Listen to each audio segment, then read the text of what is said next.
धेर बजरंग बली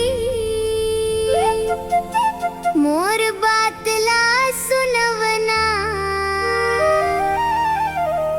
मैं छोटे मन ले गावत हूँ मोर अंगना मावना। जय जय हनुमान जय जय बजरंग बली, राम जी के दुलारे सुनव मोर अर्जी। मोर बजरंग बली मोर रखवारे, राम जी के दुलारे जग के सहारे। अंजनी के लाला पवन दुलारे, जय जय गुंज तोरे नाम संसारे।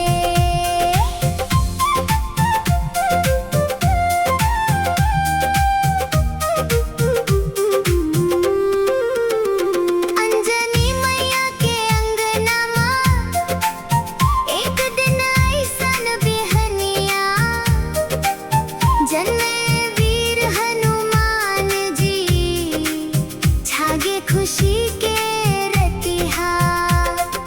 छोटकन रहिस तै खेलत खेलत, सूरज ला फल समझाए।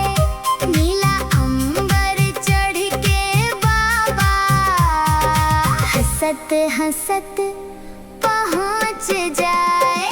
जंगल जंगल राम जी घूमें, सीता मैया ला खोजत। तब ते जाके हाथ जोड़े, राम नाम ला जोड़त। पहली भेंट में राम जी कहिन, तै मोर सबसे प्यारा।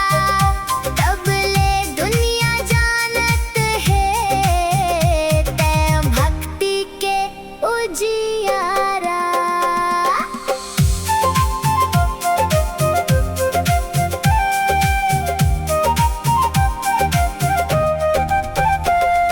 समुद्र पार छलांग लगाई, लंका नगरी पहुँच। सीता मैया ला खोज के तै राम संदेश सुनाइस। जय श्री राम के नारा लगा के पूछ माँ आग जलाइस। अन्याय ऊपर जीत के खातिर सोने लंका जलाइस। जय जय हनुमान जय जय बजरंग बली। जब लक्ष्मण जमीन माँ गिर गिन, सबके मन घबराइस। द्रोणगिरि के पूरा पर्वत तै हाथों में उठाइस। राम जी हंस के गले लगाइन, आँखी भर आइस पानी।